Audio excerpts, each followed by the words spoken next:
तो हाँ पूछो। तो वो आप ये वाली क्लास का पीडीएफ भेज दोगे? हाँ भेज दूंगा। मैं और बहुत नहीं सर भेज। हाँ लास्ट वाला वो मैं ला खोज रहा था, मिला नहीं। मैं खोजूंगा, फिर मैंने सेव किया था लेकिन अब किस फोल्डर में है मुझे चेक करना पड़ेगा। देखो इसलिए अब ये एल्युमिनियम का है। ये मैंने भी बताया था, जो एक बार मैं देखो फिर से बताता हूँ ताकि तुम्हें रिमाइंड कर दें जो मैंने अभी तक क्या बताया, ऑक्सीडेशन नंबर कैसे निकालना है। तो अगर मैं रेडॉक्स रिएक्शन करता हूँ तो रेडॉक्स रिएक्शन क्या हुआ, redox reactions are the reaction in which both oxidation and reduction take place simultaneously. ठीक है। अब ये यस ऑक्सीडेशन सर। और रिडक्शन क्या है, तो ऑक्सीडेशन का है addition of oxygen, removal of hydrogen. ये दोनों पुराना थ्योरी है जो अब मुझे यूज नहीं करना। रिडक्शन में addition of hydrogen, removal of oxygen. Now अब हमें देखना है लॉस ऑफ इलेक्ट्रॉन या increase in oxidation number is called oxidation, gain of electron और decrease in oxidation number is called reduction. तो ऑक्सीडेशन नंबर से जैसे हमने एक एग्जांपल दिया, zinc plus H2SO4 gives ZnSO4 plus H2। Zinc zero से किस में जा रहा है, टू में, यानी increase in oxidation number, oxidation. Hydrogen one से जा रहा है जीरो में, यानी decrease in oxidation number, that is called reduction. ठीक है। फिर मैंने बताया था जिसका ऑक्सीडेशन होता है that is called reducing agent. Since zinc is oxidized so it is called reducing agent. H2SO4 is reduced, hence H2SO4 is called oxidizing agent. Any doubt यहाँ तक? No sir. No sir. अब मैंने ये जो find किया, hydrogen के ऊपर one, right side में हाइड्रोजन के ऊपर zero, that is oxidation number. Zinc zero, right side zinc two, that is oxidation number. How can we calculate these oxidation number? तो इसके लिए हमारे पास है rule. First rule, element or compound, their oxidation number always zero. As for example, water, that is the compound, oxidation number zero. CO2, that is the compound, oxidation number zero. ठीक है। CaCO3, that is the compound, oxidation number zero. फिर उसके बाद मैंने बताया था ions. अगर ions होंगे तो उसके जो चार्ज होंगे वही उसका ऑक्सीडेशन नंबर होगा। जैसे OH माइनस, इसके ऊपर -1 है तो that is there oxidation number.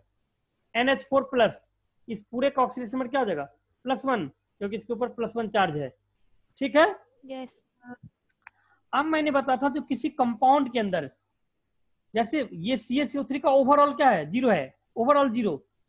लेकिन अगर मैं इंडिविजुअल का पता करूं CaCO3 के अंदर, जो मुझे Ca का पता करना है या CaCO3 का पता करना है, एक एक एटम का पता करना है, तो अभी तो मुझे पता है Ca का 2 होता है इसलिए मैंने लिख दिया, कार्बन का 4 होता है, ऑक्सीजन का -2 होता है। लेकिन आप कैसे पता करोगे, उसके लिए हमारे पास रूल है। अब वो रूल क्या है, जैसे देखो पूरा सल्फेट का अभी मैंने बताया, सल्फेट का क्या होगा, जो उसका चार्ज होगा, तो इसका चार्ज -2 है तो -2। लेकिन इसके अंदर सल्फर का कितना होगा, ऑक्सीजन का कितना होगा, इंडिविजुअल कैसे पता करें? तो इंडिविजुअल पता करने के लिए हमारे पास ये रूल है।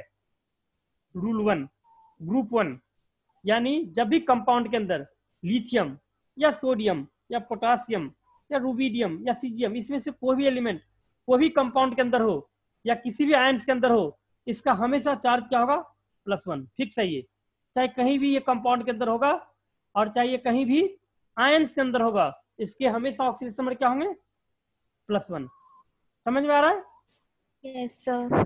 उसी तरह ये ग्रुप 2 के मेटल्स हैं, बेरिलियम, मैग्नीशियम, कैल्शियम, ये सब कहीं भी होंगे किसी भी कंपाउंड के अंदर, तो ये क्या होंगे, +2 होंगे। अगर ये अकेले होंगे तो 0 होंगे, क्योंकि मैं शुरू में लिखवा चुका हूं, जो अगर अकेला होगा तो 0 होगा, लेकिन अगर ये कंपाउंड के अंदर होंगे तो +2। ठीक है। एल्युमिनियम किसी भी कंपाउंड के अंदर क्या होगा, +3। उसी तरह हाइड्रोजन किसी भी कंपाउंड के अंदर दो चीजें होंगी, या तो हाइड्रोजन का +1 होगा या हाइड्रोजन का -1 होगा। ठीक है। हाइड्रोजन का या तो +1 या -1। +1 कब होता है, जब हाइड्रोजन कंपाउंड बनाता है, किसके साथ, नॉन मेटल के साथ। ठीक है। और हाइड्रोजन का -1 कब होगा, जब ये कंपाउंड बनाता है, किसके साथ, मेटल्स के साथ या मेटलॉइड्स के साथ। ठीक है। तो हमें कैसे पता चलेगा कौन कौन से मेटल्स और नॉन मेटल्स है, जैसे बोरॉन नॉन मेटल्स है, कार्बन नॉन मेटल्स है, नाइट्रोजन नॉन मेटल्स है, फास्फोरस नॉन मेटल्स है, ऑक्सीजन, सल्फर, सेलेनियम, ये सब नॉन मेटल्स है, फ्लोरीन, क्लोरीन, ब्रोमीन, आयोडीन, ये सब नॉन मेटल है। ठीक है, ये सब तो इनर्ट गैस है, ये सब नॉन मेटल, लेकिन इसके साथ तो कंपाउंड ही नहीं बनता। इनर्ट गैस तो तुम्हें पता है, they do not form compound, इसका तो हाइड्रोजन के साथ कंपाउंड ही नहीं बनेगा। ठीक है, लेकिन ये नॉन मेटल है, समझ में आया? Yes sir. हाँ, लेकिन ये इनर्ट गैस है तो ये तो कंपाउंड ही नहीं बनाता। That is inert gas that do not form compound with hydrogen. तो बाकी कुछ जो है नॉन मेटलाइट्स होते हैं, कुछ मेटलाइट्स होते हैं। मेटलाइट्स में क्या सब होते हैं देखो, कुछ मेटलाइट्स होते हैं, जैसे ये सिलिकॉन मेटलाइट्स है, जर्मेनियम मेटलाइट्स है, आर्सेनिक, इस सब का मेटलाइट्स को दूसरे कलर में देता हूँ, ये सब मेटलाइट्स हैं। सिलिकॉन मेटलाइट्स, आर्सेनिक मेटलाइट्स, जर्मेनियम मेटलाइट्स, मेटलाइट्स, टेलेरियम मेटलाइट्स, क्रोनियम मेटलाइट्स, एटी मेटलाइट्स, यानी जो मैंने येलो कलर में दिया है मेटलाइट्स। Yes sir. और जो ब्लैक कलर में दिया है ये सब क्या है, नॉन मेटल्स। इसके अलावा पीरियोडिक टेबल में जितने भी होते हैं, इसके इधर पीरियोडिक टेबल और भी बहुत सारा है, वो सारे के सारे क्या होते हैं, इसके आगे जितने भी है, ये सारे के सारे लेफ्ट साइड जितने भी होते हैं periodic table, all are metals, यानी मेटल्स ज्यादा होते हैं पीरियोडिक टेबल में। ठीक है, तो जब नॉन सर मेटल्स के साथ, हाँ पूछो कुछ। सर ये लर्न करना पड़ेगा। याद हो जाएगा, इतनी बार पढ़ोगे हर चैप्टर में तो याद हो जाएगा। अभी तुम्हें लर्न करने की जरूरत नहीं है। ठीक है, कि इसको अलग से लर्न करने की कोई जरूरत नहीं है, ये अपने आप याद हो जाएगा टाइम के साथ। पीरियोडिक टेबल आना है ना एक चैप्टर, क्लासिफिकेशन ऑफ एलिमेंट, तब तक लर्न होता जाएगा। तो इसमें जो हमने ये बताया, जो ये जो ब्लैक सर्कल सबके साथ बनाया, अगर इसके साथ हाइड्रोजन होगा तो उस टाइम पे हाइड्रोजन का +1 चार्ज होगा। बाकी अगर किसी एलिमेंट मेटल के साथ है तब इसका चार्ज क्या होगा, -1। ठीक है, अब देखो हाइड्रोजन के बाद, अभी तक मैंने ऑक्सीडेशन में कितने का बताया, हाइड्रोजन तक का, ग्रुप 1, ग्रुप 2, एल्युमिनियम और हाइड्रोजन। फिफ्थ जो तुम्हें लर्न करना है, ऑक्सीजन। ऑक्सीजन के क्या सब होते हैं, ऑक्सीजन, ऑक्सीजन के जनरल ऑक्सीडेशन होते हैं -2। जब ऑक्सीजन का -2 होता है then it is called oxide. जब ऑक्सीजन का -2 होता है ऑक्सीजन नंबर, तब इसको हम, इसका नाम क्या आ जाता है, ऑक्साइड। ऑक्सीजन का -1 भी होता है। जब ऑक्सीजन का -1 होता है, वैसे ऑक्सीजन -1 में एग्जिस्ट नहीं करता, डू नॉट एग्जिस्ट। तो तुमको कि सब ये जब एग्जिस्ट ही नहीं करता तो फिर पढ़ी क्यों रहे हैं? हाँ, ये एग्जिस्ट करता है इस तरह से, O2 2-, यानी अकेले -1 नहीं होगा, दो ऑक्सीजन मिलके -1 होगा। जैसे दो ऑक्सीजन आपस में जुड़े रहेंगे बॉन्ड में, और दोनों के ऊपर एक -1, दोनों के ऊपर सिंगल सिंगल माइनस। जब ये इस तरह का स्ट्रक्चर होता है तब इसे बोला जाता है पेरोक्साइड। यानी है ऑक्सीजन का -1 ही ऑक्सीडेशन नंबर, लेकिन दो ऑक्सीजन था तो दोनों के ऊपर एक एक -1 आ गया। समझ में आया? दोनों के ऊपर एक एक -1 आ गया। अकेले ऑक्सीजन के ऊपर -1 नहीं एग्जिस्ट करता है, इस तरह से एग्जिस्ट यस। करता है। ठीक है, इसे पेरोक्साइड बोलते हैं। उस तरह से ऑक्सीजन का जब ऑक्सीडेशन नंबर -1/2 आ जाए तब उसे सुपर ऑक्साइड बोलते हैं।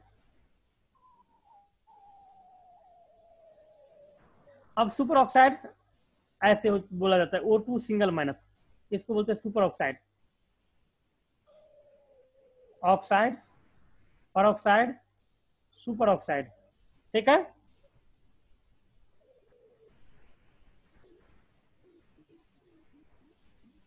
अब ये सुपर ऑक्साइड का स्ट्रक्चर क्या होता है, दो ऑक्सीजन होंगे।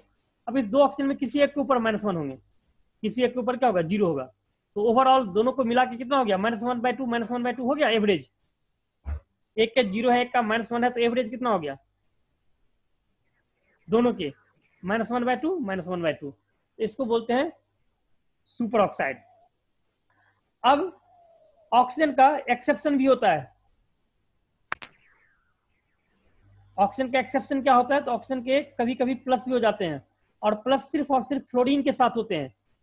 फ्लोरीन के साथ इसके दो कंपाउंड होते हैं, एक होता है OF2 और एक होता है O2F2। यहाँ पे ऑक्सीजन का हो जाता है +2 और यहाँ ऑक्सीजन का होता है +1। क्योंकि यहाँ दोनों केस में फ्लोरीन का होता है -1।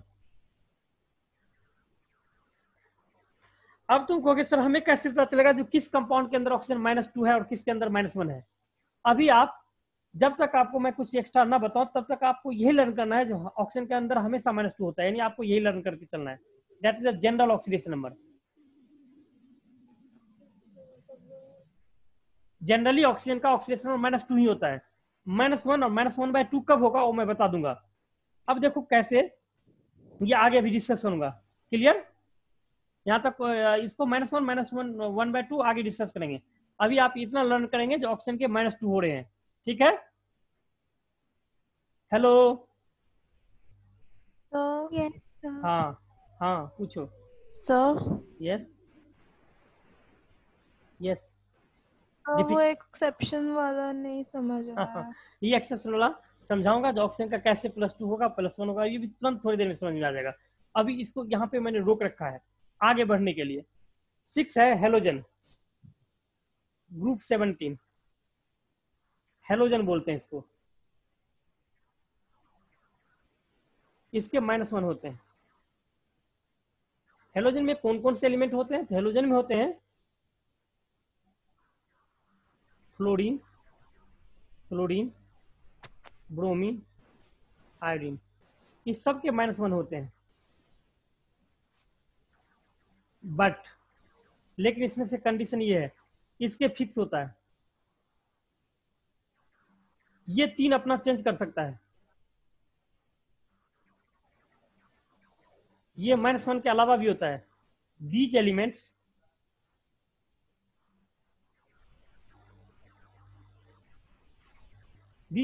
can change its oxidation number, change their oxidation number.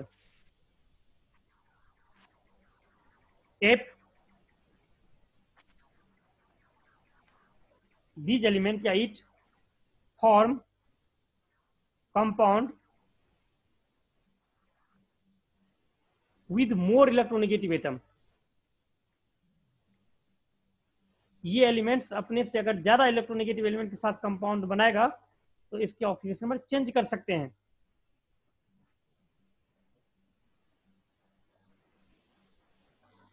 अब ये कौन कौन से एलिमेंट्स हैं देखो ध्यान से। फ्लोरीन, क्लोरीन, ब्रोमीन, आयोडीन सबके -1 होते हैं, लेकिन क्लोरीन, ब्रोमीन, आयोडीन का कोई जरूरी नहीं जो -1 ही हो। ये चेंज भी कर सकता है। कब? जब ये अपने से ज्यादा इलेक्ट्रोनेगेटिव के साथ कंपाउंड बनाए। इससे ज्यादा इलेक्ट्रोनेगेटिव एलिमेंट्स कौन कौन से हो सकते हैं? तो you have to learn electronegativity order. Electronegativity order, हमारे पास जितने भी एलिमेंट है उसके इलेक्ट्रोनेगेटिविटी ऑर्डर हमें कुछ याद होना चाहिए, कुछ एलिमेंट के।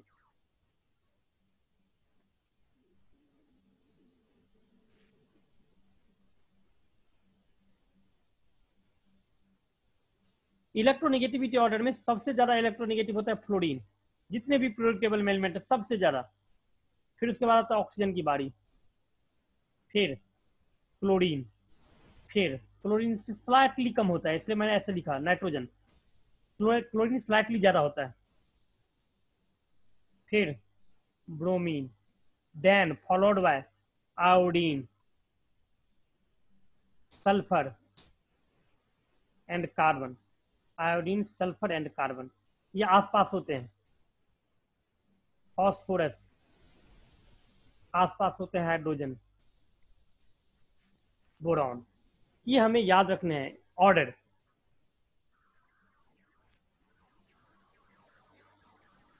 यानी फ्लोरीन का हर हालत में फिक्स होगा,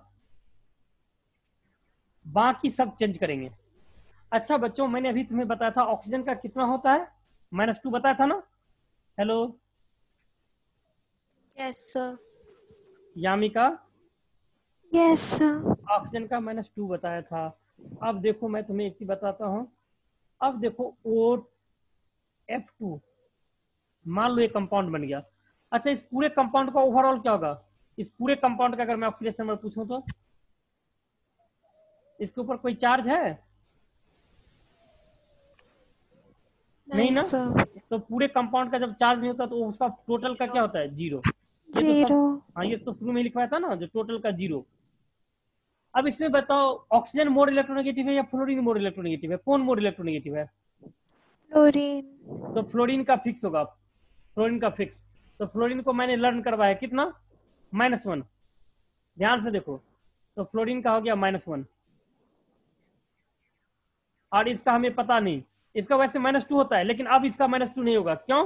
क्योंकि जब भी कोई कंपाउंड ओके। होता है तो उसमें जो मोर इलेक्ट्रोनेगेटिव होते हैं ना, उसके फिक्स होते हैं, दूसरे को चेंज करना पड़ जाता है। यानी ऑक्सीजन का -2 तब फिक्स होता जब उस कंपाउंड के अंदर ऑक्सीजन से कोई ज्यादा इलेक्ट्रोनेगेटिव एलिमेंट नहीं होता, तब तो ऑक्सीजन को -2 में मान लेता। लेकिन जब ऑक्सीजन से भी कोई ज्यादा इलेक्ट्रोनेगेटिव एटम आ जाए, तब ऑक्सीजन को चेंज करना पड़ेगा। अब कितना चेंज करना पड़ेगा मुझे पता नहीं, मैंने मान लिया इसे एक्स, मान लो इसे एक्स। अब ये हमें पता है जो टोटल का सम है 0, यानी एक्स और फ्लोरीन है कितने टोटल? फ्लोरीन के कितने एटम है फॉर्मूला के अंदर? 2। यहाँ पे कितने एटम है? यहाँ पे देखो तो 2 एटम है। 2। और हर एक एटम का कितना होगा? मैंने यहाँ लिख रखा है -1। तो ऑक्सीजन का x, फ्लोरीन का 2 इंटू -1, और टोटल ओवरऑल कितना है यहाँ पर देखो तो? टोटल 0। 0। देखो x का -2 इजकल टू 0, -2 को उधर लेके चले जाओ यामिका, क्या हो जाएगा? +2। +2। तो इसीलिए ये ऑक्सीजन का, देखो तुम पूछ रहे थे सर ये प्लस कैसे आ गया, देखो यहाँ पे ऑक्सीजन का +2 आ गया। क्यों? क्योंकि ऑक्सीजन से ज्यादा इलेक्ट्रोनेगेटिव एलिमेंट फ्लोरीन था, इसीलिए ऑक्सीजन का चेंज कर गया। अगर कोई ऐसा कंपाउंड होता जिसमें ऑक्सीजन खुद मोर इलेक्ट्रोनेगेटिव होता, तब वो चेंज नहीं करता। जैसे देखो अब ये है ClO2, बताओ इसका ओवरऑल कितना होगा? 0। 0। इसमें किसको फिक्स 0। मानोगे? इसमें क्लोरीन को फिक्स मानोगे या ऑक्सीजन को? ऑक्सीजन को। बताओ क्यों? क्योंकि ऑक्सीजन मोर क्योंकि वो इलेक्ट्रोनेगेटिव है। ज्यादा इलेक्ट्रोनेगेटिव। देखो यहाँ पे ऑर्डर बिल्कुल सही, देखो यहाँ पे ऑक्सीजन मोर इलेक्ट्रोनेगेटिव है ना यस मैन। सर। तो इस बार ऑक्सीजन का फिक्स, और ऑक्सीजन का फिक्स मैंने बताया था कितना याद करना है तुम्हें? -2 लिखवा दिया था ऊपर। ऑक्सीजन जब फिक्स होगा यस तब कितना? -2, ठीक है। यस। तो ऑक्सीजन का मान लो -2। अब क्लोरीन का तुम्हें -1 नहीं करना, अब तुम्हें इसको क्लोरीन को x मानना पड़ेगा, क्योंकि जो फिक्स होता है उसको माइनस मानो, जो फिक्स होता है उसको तो याद रखो, जो फिक्स नहीं होता है उसको x मानना पड़ेगा, क्योंकि पता नहीं क्लोरीन का क्या होगा नहीं होगा। ठीक है, अब मैं लिखूंगा x, ऑक्सीजन है 2 इंटू -2, ओवरऑल चार्ज कितना हो गया? 0, x -4 इक्वल टू 0। देखो इस बार क्लोरीन का कितना आ गया? 4। इसका मतलब चेंज कर गया ना। समझ में आया बच्चों यहाँ तक? Yes sir. तो ये मैं अभी सिर्फ लर्न करा रहा हूँ जो फिक्स कौन कौन होंगे, तो इसलिए मैं फिक्स वाले सबको अभी लर्न करवा रहा हूँ। इंडिविजुअल हम आगे कैलकुलेट करते रहेंगे। अब हमारे पास जितने भी बचा है उसके अलावा एक रूल और है। अभी पहले तुम्हें कुछ निकालने के लिए देता हूँ क्वेश्चन, फिर आगे रूल बताऊंगा। एक क्वेश्चन है, find oxidation number of underlined atom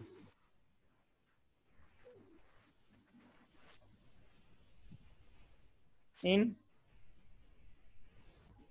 find oxidation of underlying atom in given molecules or ions।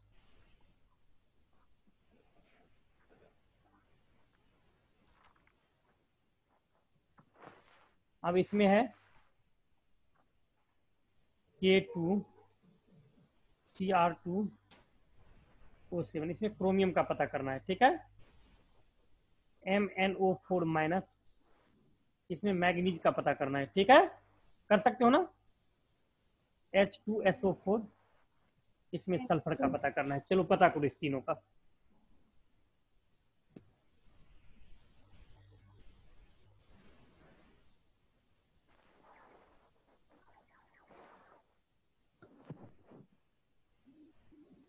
जिसको अंडरलाइन क्या उसको पता करना है। तो सर K2Cr2O7 में तो जैसे 3 कंपाउंड्स हैं, तो वो कैसे होगा? 3 कंपाउंड 3 एलिमेंट है। हाँ 3 एलिमेंट है, तो वो कैसे होगा फिर? अच्छा, इसका ओवरऑल कितना होगा बताओ? 0। तो चलो Cr को मान लेते हैं लेटेक्स। ठीक है, अब देखो आगे बढ़ते हैं।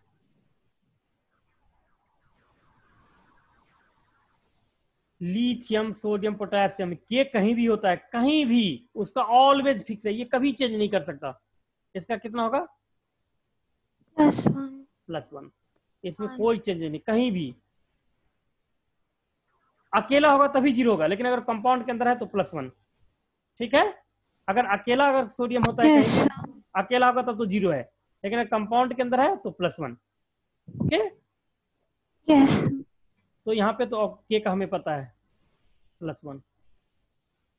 ऑक्सीजन और क्रोमियम में ऑक्सीजन मोर इलेक्ट्रॉन, क्योंकि मैंने क्रोमियम का कहीं ऑर्डर में लिखा ही नहीं है, क्रोमियम वैसे भी मेटल है, तो ऑक्सीजन का फिक्स रखना पड़ेगा -2। और ओवरऑल तुम्हें पता है क्या होता है? 0। तो लिखेंगे, अच्छा ये पोटेशियम कितने 2 है, तो लिखेंगे 2 × 1, क्योंकि there are 2 atoms of potassium and each carry +1 charge, so total 2 × 1।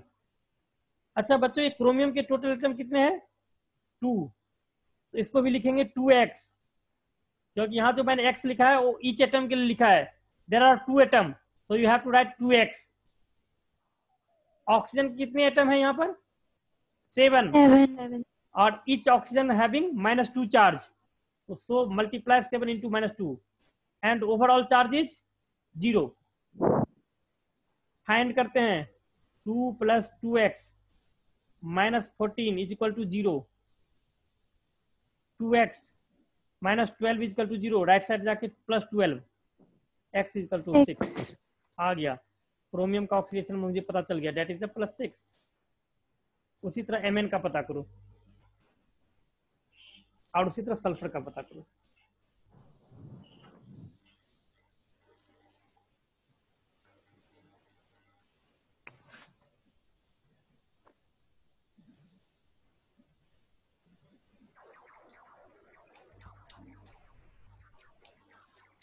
Sir Mn तो है ही नहीं उसमें, इलेक्ट्रोनेगेटिव हाँ, सीरीज Mn में। को x मान लो ना, क्या दिक्कत है?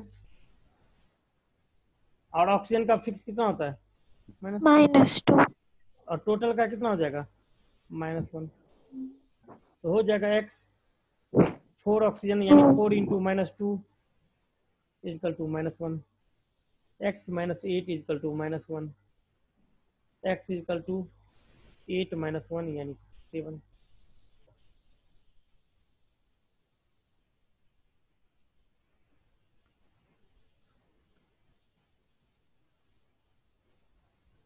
तो मैग्नीज का 7, H2SO4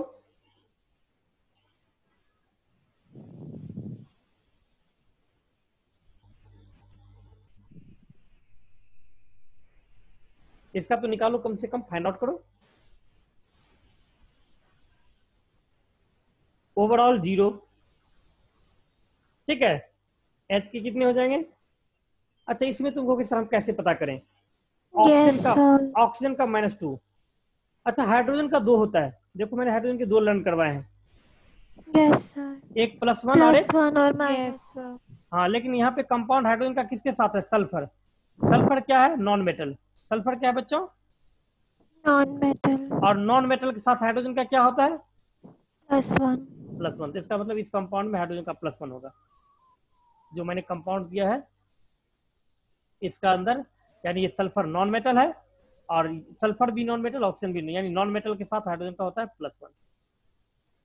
और जिसका मुझे फाइंड आउट करना है उसे तो मैंने x मान लूंगा, अब फाइंड आउट हो जाएगा। हाइड्रोजन 2 +6 × होगा। 1, हाँ, +6 आ जाएगा answer. Oxygen 4 × -2 = 0, 2 + x - 8 = 0, x = 6। Any doubt? No sir. अब इसमें नो अभी तो, सर। हाँ गुड, अभी तो मैं सिंपल रूल सर बताया। हाइड्रोजन यस, हाइड्रोजन का हाइड्रोजन के, +1 क्यों लिया? देखो हाइड्रोजन का यहाँ पे कंपाउंड किसके साथ है? सल्फर के साथ। और सल्फर का क्या है नेचर? नॉन मेटल या मेटल। तो देखो मैंने यहाँ लिखवाया था एक रूल में, जब भी हाइड्रोजन नॉन मेटल के साथ कंपाउंड बनाता है तो उसका +1 लेना पड़ता है। सर बट ऑक्सीजन के साथ भी तो है ना? ऑक्सीजन भी नॉन मेटल है ना, अच्छा। ठीक है, तो इसका +1 लेना ओके पड़ता है। सर। ठीक है, एनी डाउट? नो। अब मैं तुम्हें जो ऑक्सीडेशन नंबर आगे ठीक बताने वाला है। हूँ वो अब अभी तो सिंपल फॉर्मूला बताऊँ, अब इससे थोड़ा डिफिकल्ट लेवल का बताऊंगा। अब मैं बताऊंगा जब कब ऑक्सीजन का -2 हो जाता है, कब 0 हो जाता है, ये सब। इसके लिए मैं कुछ रूल लिखा के अभी छोड़ूंगा, क्योंकि तो उसको आगे मैं डिस्कस करूंगा। एक रूल मैं बस लिखवा रहा हूँ और उसके बाद मैं आगे कंटिन्यू करूंगा नेक्स्ट क्लास में। हमें एक चीज याद रखना है, मैक्सिमम ऑक्सीडेशन नंबर। अगर कोई एलिमेंट एक से ज्यादा ऑक्सीडेशन नंबर दिखा रहा हो, बहुत सारे एलिमेंट तो फिक्स होते हैं, लेकिन बहुत सारे एलिमेंट को पता नहीं, बहुत सारे ऑक्सीडेशन नंबर दिखाते हैं। तो बहुत सारे ऑक्सीडेशन नंबर दिखाएंगे तो उसमें से जो मैक्सिमम ऑक्सीडेशन नंबर होगा किसी भी एलिमेंट का, वो उसके वैलेंस इलेक्ट्रॉन के इक्वल होगा। किसके इक्वल होगा? Valence electron.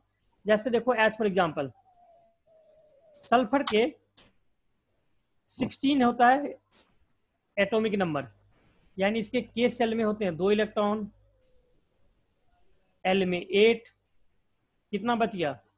6। इसके तो वैलेंस इलेक्ट्रॉन इसके कितने होंगे? 6।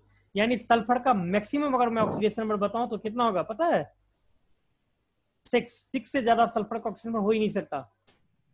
ठीक है। यस। और उसी तरह अगर किसी क्वेश्चन में मान लो तुमने x मान के किया और 6 से ज्यादा आ गया, तो समझो तुमने कहीं उसको जो है सो 6 लिखना है। ये मान के चला, अगर मान लो किसी कैलकुलेशन के में बेसिस पे 6 से ज्यादा आ गया तो दैट इज नॉट पॉसिबल, हमें 6 लिखना है। क्यों ऐसा लिखना है? That will be discussed in next class. और मिनिमम ऑक्सीडेशन नंबर जो होता है किसी भी एलिमेंट का, वो होता है वैलेंस इलेक्ट्रॉन -8। वैलेंस इलेक्ट्रॉन से 8 माइनस कर दो। यानी अगर मैं सल्फर का कहूं मिनिमम कितना हो सकता है किसी भी कंपाउंड के अंदर, बहुत ज्यादा कम होगा, तो कितना कम होगा बताओ? 2 -2। -2 -2 6 -8 यानी -2। Yes sir. समझ में आ रहा है? Yes sir.